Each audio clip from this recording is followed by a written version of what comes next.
नमस्कार, स्वागत आप सभी का YouTube channel knowledge TV. Haryana आज 7 अगस्त बृहस्पतिवार सुबह सुबह हरियाणा वासियों के लिए 16 बड़ी खबरें, घोषणा, ऐलान। क्या है पूरी अपडेट, आइए देखते हैं।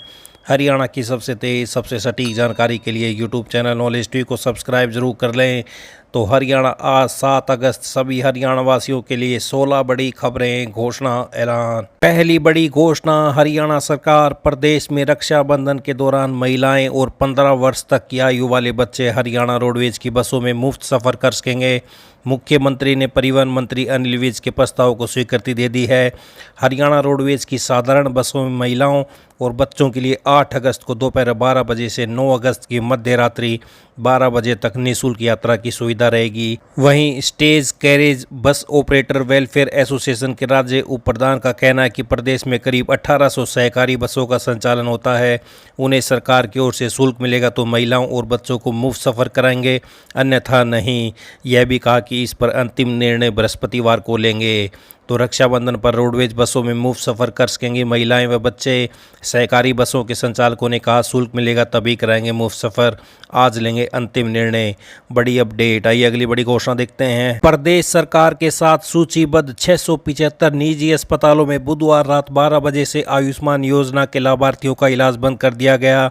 बुधवार रात आईएमए हरियाणा और सूचीबद्ध निजी अस्पताल संचालकों की ऑनलाइन बैठक में यह फैसला लिया गया। इससे पहले दिन में स्वास्थ्य विभाग के अतिरिक्त मुख्य सचिव ने आईएमए पदाधिकारियों के साथ बैठक की और इलाज बंद न करने की अपील की, लेकिन बात नहीं बनी। प्रदेश के 675 निजी अस्पतालों के आयुष्मान योजना के तहत किए गए इलाज के करीब 700 करोड़ रुपए सरकार के पास अब भी बकाया थे। एक सप्ताह पहले आईएमए ने भुगतान न होने पर सरकार को 7 अगस्त से आयुष्मान योजना के तहत इलाज बंद करने की चेतावनी दी थी। राज्य के 675 निजी अस्पतालों में आज से आयुष्मान लाभार्थियों का इलाज बंद। हरियाणा कौशल रोजगार निगम के तहत लगे अनुबंधित कर्मचारियों को अब प्रदेश के किसी भी जिले या प्रदेश से बाहर भी नियुक्त किया जा सकेगा, जिन्हें सेवा सुरक्षा का लाभ मिला है। किसी विभाग में स्वीकृत पदों की तुलना में यदि जॉब सिक्योरिटी पाने वाले कर्मचारियों की संख्या अधिक है तो उनकी सूची सरकार को भेजी जाएगी और आवश्यकता अनुसार उन्हें अन्य विभागों में समायोजित किया जाएगा। तो ये बड़ी अपडेट सामने आ रही है। प्रदेश से बाहर स्थानांतरित किए जा सकेंगे सेवा सुरक्षा पा चुके अनुबंधित कर्मचारी। सेवानिवृत्ति आयु तक नौकरी की सुरक्षा पाने वाले सभी कर्मचारियों की बनेगी सर्विस बुक। बड़ी अपडेट। आइए अगली बड़ी घोषणा देखते हैं। सीबीएसई ने कक्षा 10वीं और 12वीं के छात्रों के लिए बोर्ड परीक्षा में बैठने के लिए 75% उपस्थिति अनिवार्य कर दी है। यह प्रक्रिया पहले भी थी, लेकिन इसको लेकर बोर्ड ने और सख्ती बरती है।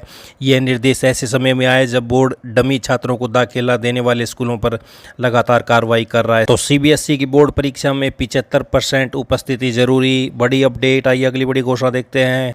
प्रधानमंत्री आवास योजना शहरी का लाभ पाने वाले लाल डोरा के पात्रों को अब संपत्ति का प्रमाण पत्र देना होगा। यह प्रमाण पत्र केवल उन लोगों को देना होगा जिनके पास प्रॉपर्टी की रजिस्ट्री नहीं है। इसके लिए स्थानीय शहरी निकाय निदेशालय की तरफ से आदेश जारी किए। प्रधानमंत्री आवास योजना शहरी के तहत पहले केवल निर्धारित योजनाओं के तहत पात्रों को 2.5 लाख रुपए की राशि 3 किस्तों में मिलती थी। अब इस योजना के नियमों में कुछ बदलाव किया गया है। योजना के तहत जिन लोगों की प्रॉपर्टी लाल डोरा में है और उनके पास प्रॉपर्टी की रजिस्ट्री नहीं है, ऐसे लोगों को अब संपत्ति प्रमाण पत्र लेने होंगे।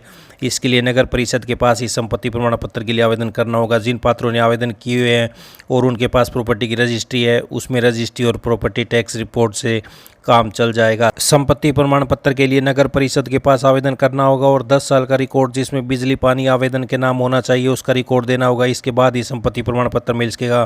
प्रमाण पत्र मिलने के बाद उसकी कॉपी संबंधित ब्रांच में जमा करवानी होगी, तभी पीएम आवास योजना शहरी का लाभ मिल सकेगा और किस्तें जारी हो सकेंगी। तो प्रधानमंत्री आवास योजना का लाभ लेने वालों को देना होगा संपत्ति का प्रमाण पत्र। पहले नगर परिषद से लेना होगा प्रमाण पत्र, फिर मिलेगा योजना का लाभ।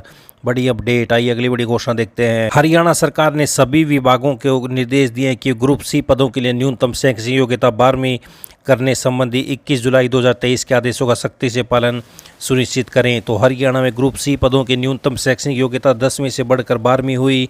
तो ये बड़ी अपडेट। आई अगली बड़ी घोषणा देखते हैं। केंद्र सरकार की आयुष्मान योजना के तहत 70 वर्ष या इससे अधिक आयु वाले वरिष्ठ नागरिकों को लाभ देने के लिए हरियाणा सरकार ने खाका तैयार कर लिया है। परिवार पहचान पत्र के जरिए प्रदेश में कुल 15,04,111 वरिष्ठ नागरिक 70 वर्ष की उम्र से ऊपर की सूची में शामिल है। विभाग की तरफ से जब इन वरिष्ठ नागरिकों के जन्म प्रमाण पत्र का सत्यापन किया गया तो 5,78,716 पुरुष और 7,40,275 महिलाएं योजना के तहत पात्र पाई गई, यानी कुल 13,18,900 91 वरिष्ठ नागरिकों को योजना का लाभ मिलेगा। आयुष्मान कार्ड 5 लाख रुपए तक का स्वास्थ्य बीमा कवर देता है। इसमें 1500 से ज़्यादा चिकित्सा प्रक्रियाएं शामिल हैं। तो आयुष्मान योजना में 70 साल से ऊपर के बुजुर्गों को जोड़ने का खाका तैयार हो रहा है। 70 वर्ष से ऊपर के वरिष्ठ नागरिकों को योजना के तहत मिलेगा मुफ्त इलाज 5 लाख रुपए तक का। तो ये बड़ी अपडेट आई। अगली बड़ी घोषणा देखते हैं। IBPS के बाद अब SBI ने कलर के 6589 पदों पर भर्ती के लिए बुधवार को अधिसूचना जारी कर दी। बुधवार से ऑनलाइन आवेदन की प्रक्रिया शुरू हो गई। आवेदन की अंतिम तिथि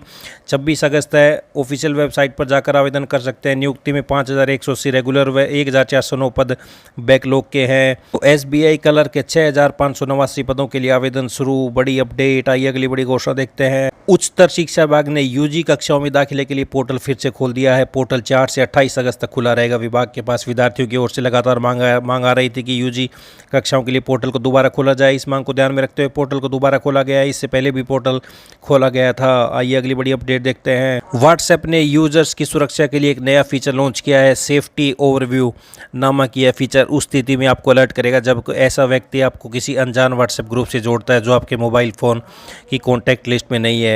मेटा के स्वामित्व वाले इस इंटरनेट मैसेजिंग प्लेटफॉर्म ने धोखाधड़ी और घोटालों की रोकथाम के प्रयास के लिए यह नया कदम उठाया है। तो अनजान ग्रुप से जोड़ने पर अलर्ट करेगा व्हाट्सएप। बड़ी अपडेट आई। अगली बड़ी खबर देखते हैं। उच्च शिक्षा विभाग तकनीकी शिक्षा निदेशालय में विभिन्न विषयों में व्याख्याता और फोरमैन प्रशिक्षकों के 237 पदों पर HPSC जल्द भर्ती करेगा। इस संबंध में आयोग की ओर से जल्दी परीक्षा की तिथि जारी की जाएगी। आयोग ने परीक्षा से पहले पाठ्यक्रम भी तय कर दिया है। हरियाणा लोक सेवा आयोग ने पाठ्यक्रम से संबंधित ब्यौरा वेबसाइट पर अपलोड कर दिया गया है। आयोग की वेबसाइट के अनुसार लेक्चर व्याख्याता के लिए civil engineer, computer science, electrical engineering, mechanical engineering, pharmacy की भर्ती होगी। तो उच्च शिक्षा विभाग में लेक्चर पदों पर होगी 237 पदों की भर्ती। आइए अगली बड़ी घोषणा देखते हैं। ITI में दाखिला प्रक्रिया अपने अंतिम चरण की ओर है। इस कड़ी में निदेशालय ने घोषणा की है कि 11 अगस्त को 5वीं लिस्ट जारी की जाएगी। मेरिट लिस्ट जिले के 9 ITI संस्थानों में 2200 सीटें निर्धारित की गई हैं, लेकिन अभी तक इनमें से करीब 45% सीटें खाली है। हालांकि कुछ ट्रेड में लगभग सीटें भर चुकी हैं। फरीदाबाद से बड़ी अपडेट। ITI 11 को जारी होगी 5वीं मेरिट लिस्ट। संस्थानों में अभी भी 45% सीटें खाली बची हुई हैं। फरीदाबाद से बड़ी अपडेट। श्रमिकों की सुविधा के लिए श्रम विभाग द्वारा जल्द ही खंड स्तर पर हेल्प डेस्क स्थापित किए जाएंगे। हरियाणा के श्रम मंत्री चंडीगढ़ में श्रम विभाग के अधिकारियों के साथ बैठक की अध्यक्षता कर रहे थे।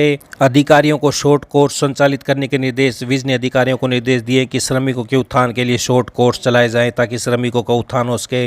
श्रमिकों के उत्थान के लिए 3 महीने से 6 महीने के बीच के शॉर्ट कोर्स होने चाहिए। श्रमिकों को उनकी आजीविका कमाने में भी दिक्कत नहीं आनी चाहिए। इन शॉर्ट कोर्सेज का सर्टिफिकेशन भी होना चाहिए। श्रमिकों का कौशल विकास होना चाहिए ताकि श्रमिकों का भी जीवन स्तर उठ सके। तो ये हरियाणा श्रम विभाग श्रमिकों की सुविधा के लिए खंड स्तर पर स्थापित करेगा हेल्प डेस्क। श्रम मंत्री अनिल विज बोले, अभिनव कार्य प्रणाली के क्रियान्वयन से स्कीमों का वास्तविक लाभार्थियों को मिलेगा लाभ।